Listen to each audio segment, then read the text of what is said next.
Hi, my name's Jessica Miller, and I'm 34 years old. I guess you could say my life hasn't exactly gone the way people, especially my family, expected. But that's the thing, isn't it? Life rarely follows the script other people write for you. If you'd seen me 10 years ago, you'd probably laugh. I was the sister who didn't have it together. The one who lived in a cramped little studio apartment with creaky floors, peeling paint, and a leaky bathroom sink. I didn't even have a proper bed frame, just a mattress on the floor with sheets that never seemed to match. My sister, Amanda, loved to remind me of that fact. She was the golden child. The one with the picture-perfect house, the shiny SUV, the husband who wore tailored suits, and the kids in matching outfits for Christmas cards. Amanda had it all, or at least that's what she wanted the world to believe, and me? I was the failure. I'll never forget one Thanksgiving when she leaned across the table, swirling her wine glass, and said in front of everyone, "Jess, when are you going to move out of that showbox you call a home? I mean, it's basically a glorified closet. Don't you ever feel embarrassed?" The table went silent. My mom chuckled awkwardly. My dad looked down at his plate. I forced a smile, but inside, I was burning. Embarrassed? Of course I was embarrassed. No one dreams of being in their late 20s, eating canned soup for dinner in a studio apartment with neighbors who scream through the walls. But the way she said it, the smugness, the little tilt of her head like she was pitying me, it cut deep. That night, after everyone went home, I cried on my mattress. The cheap sheets stuck to my face because I hadn't even turned on the air conditioner. It cost too much to run. I remember thinking, maybe she's right. Maybe I am a failure, but something inside me shifted that night. I can't explain it exactly. It was like someone had lit a fire in my chest. I was done being the family embarrassment. I was going to prove her wrong. At the time, I was working 2 jobs, mornings at a coffee shop and nights waiting tables. Neither paid well, but it was enough to scrape by. What no one knew, not even Amanda, was that every spare dollar I had was going into something I believed in. Something no one else saw as worthwhile. Real estate. It sounds insane, right? A broke waitress buying property. But I'd been studying it for years: books, YouTube videos, podcasts, forums. I knew neighborhoods, trends, tax codes. And I knew that if I could just take the first step, just one, it could change everything. My first investment property wasn't glamorous. It was a rundown duplex on the edge of town. I scraped together every cent I had for the down payment, begged a small credit union for a loan, and basically signed away my soul in paperwork. Amanda laughed when she found out. "Jess, you can't even afford new shoes. How are you going to manage a whole house? God, you're delusional." She wasn't the only one. My parents thought I was reckless. My friends said I was biting off more than I could chew. And for a while, it felt like they were right. The roof leaked. The plumbing was ancient. My tenants complained about everything, but I fixed it. One problem at a time, and slowly, things started to change. By year 2, I had enough equity to refinance. Then I bought another. And another. While Amanda was busy posting perfect family photos on Instagram, I was scraping paint off walls and learning how to unclog toilets. While she was sipping cocktails at her country club, I was taking night classes on property management and finance. It wasn't glamorous. But it was working. Fast forward a decade. I owned 6 luxury apartment buildings. Yes, luxury. Marble lobbies, rooftop pools, concierge service. My name is on the deeds, the contracts, the checks. I went from a mattress on the floor to penthouse views, and the best part, Amanda, my perfect, mocking, always better than me sister, now rents a 2-bedroom in one of my buildings. She and her husband had some financial troubles. The big house foreclosed. The SUV repossessed. And suddenly, my showbox living self was the landlord writing her lease agreement. I'll never forget the look on her face the first time she came into my office to sign the paperwork. Her eyes darted around the marble lobby, the high ceilings, the polished floors. She looked small, almost fragile, and me, I just smiled. "Welcome home, Amanda." When Amanda first moved into my building, I could feel the tension practically vibrating through the air. She strutted in like she still owned the world, heels clicking on the marble floor, hair perfectly coiffed, lipstick flawless. But her eyes betrayed her. For the first time, she wasn't in control. I met her in the leasing office, where the sunlight hit the glass desk just right, making the papers shimmer like tiny promises of power. She tried to mask her discomfort with a polite smile, but it didn't reach her eyes. I didn't realize the units were so nice, she stammered, flipping through the lease. Thank you, I said, casually sipping my coffee. We try to maintain a certain standard. My voice was calm, measured, almost bored, but inside, I was riding a wave of vindication I'd never felt before. Her husband, Mark, tried to lighten the mood with a laugh that sounded forced. Well, I guess it's a nice change from our old, he paused, gesturing vaguely, situation. Amanda shot him a look, sharp enough to cut glass, but her cheeks betrayed her embarrassment, warming with color. I leaned back, letting the silence stretch just a beat longer than necessary. It was delicious.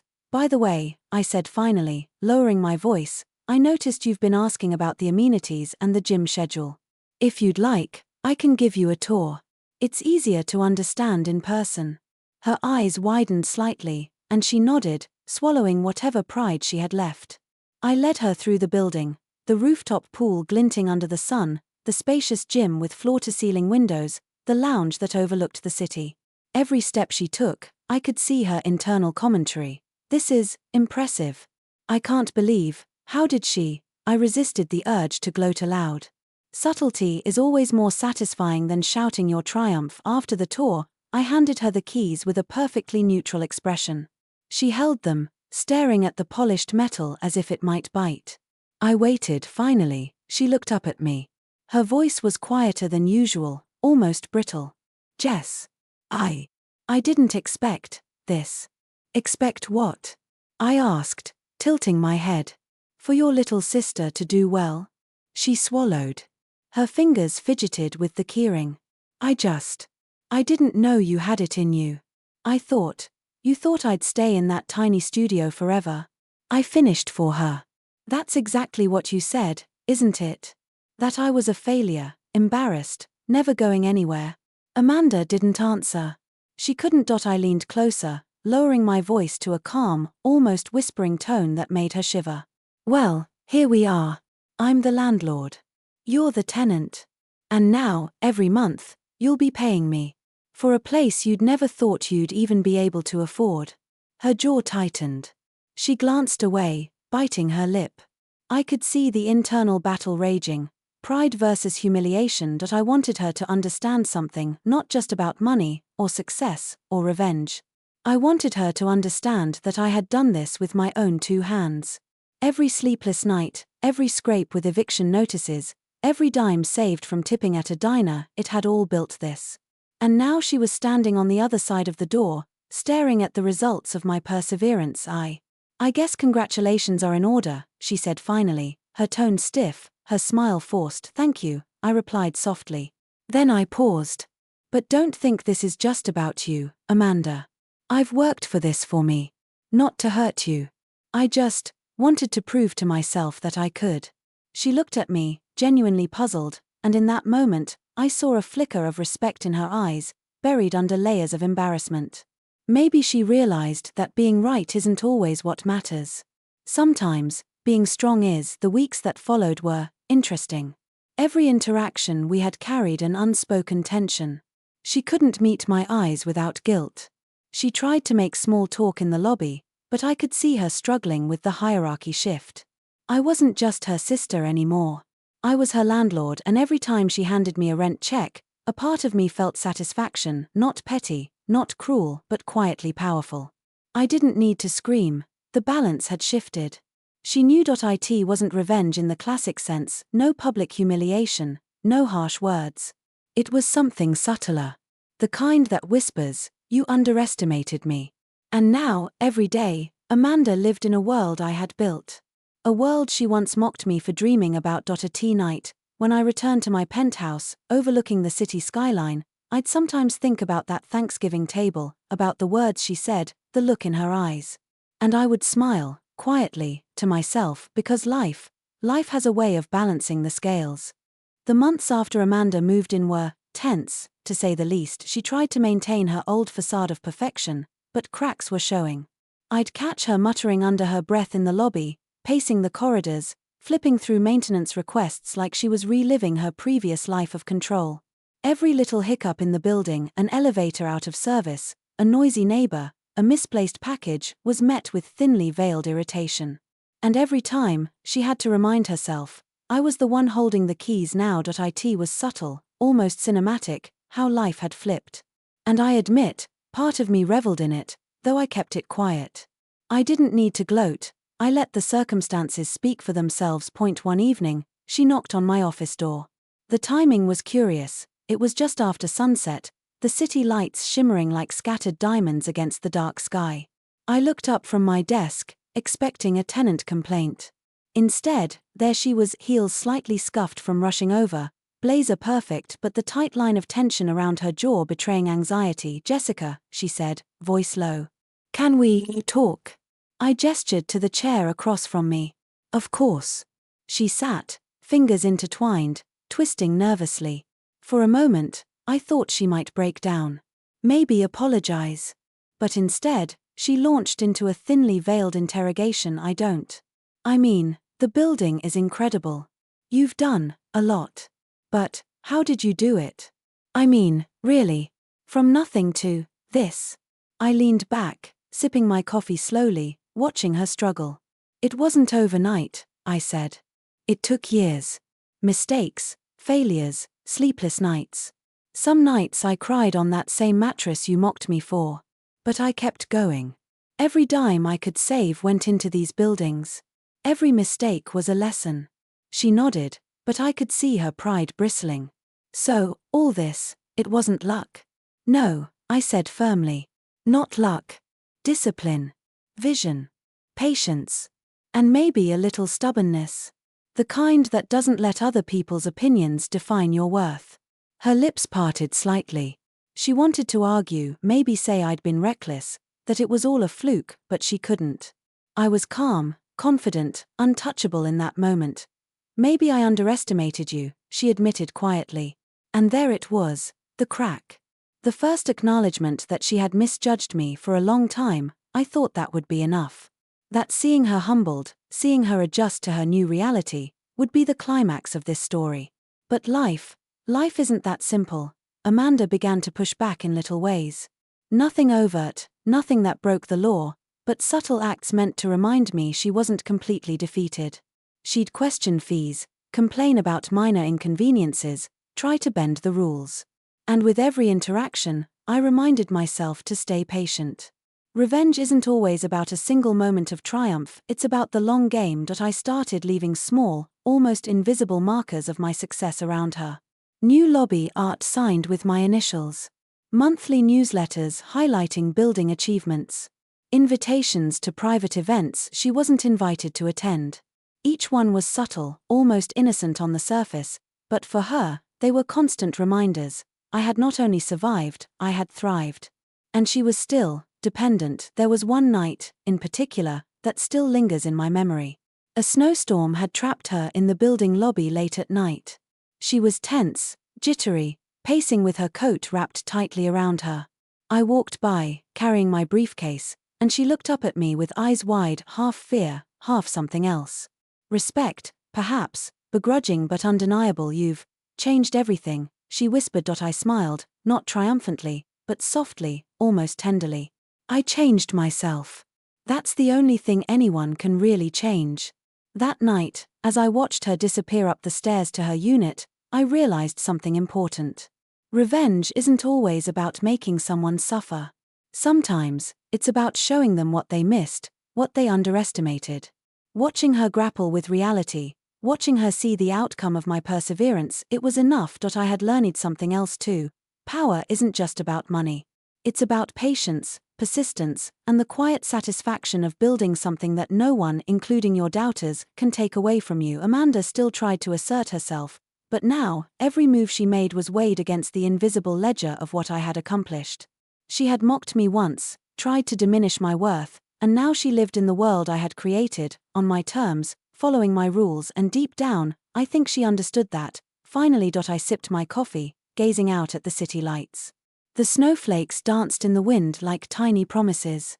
Life had a way of balancing the scales, and I had learned how to navigate its rhythm. The fire of my ambition, the memory of that Thanksgiving, the sting of her laughter, it all culminated here, in quiet, undeniable triumph, and I was only getting started.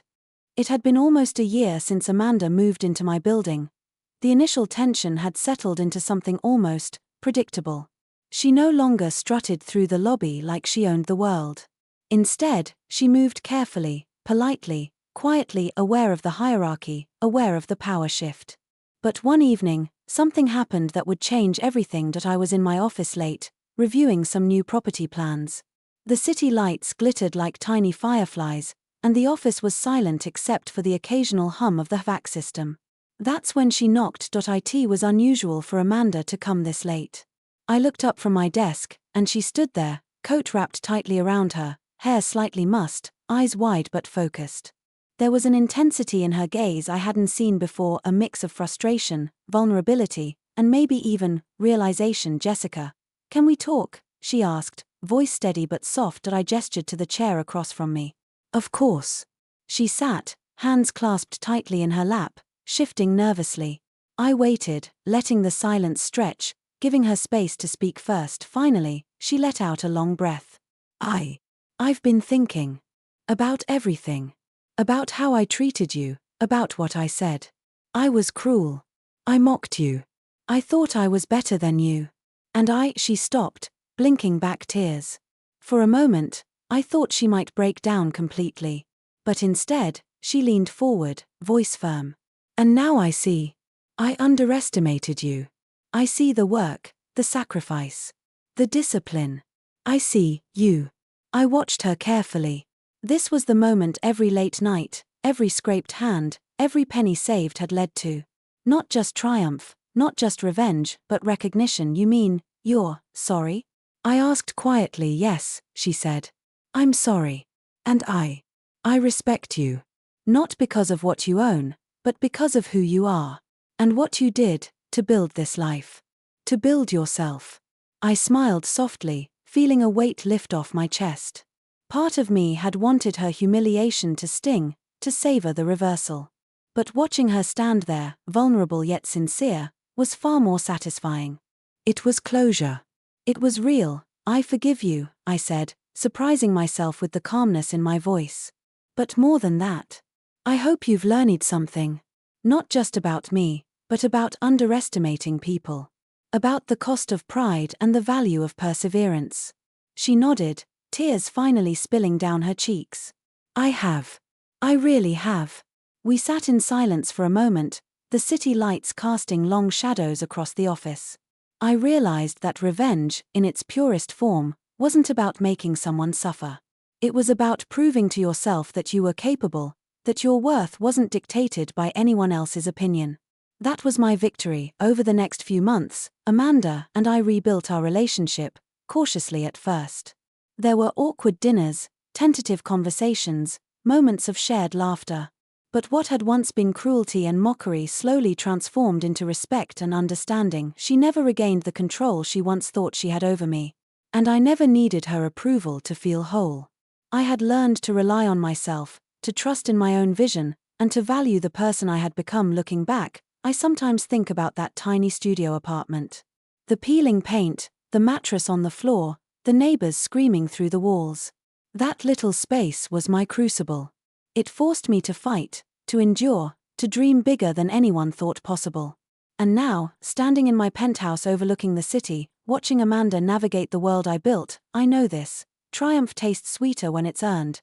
And while revenge had been part of the journey, the real victory was in my growth, my resilience, and the life I had fought to create. Amanda had mocked me once, thinking she had the upper hand. But life had shown her differently. And I had learned something even more important.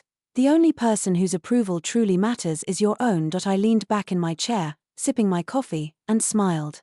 The city stretched endlessly before me, full of opportunity, challenge, and promise. And I knew, without a doubt, that no one could ever take away what I had built. I had won. In every sense of the word.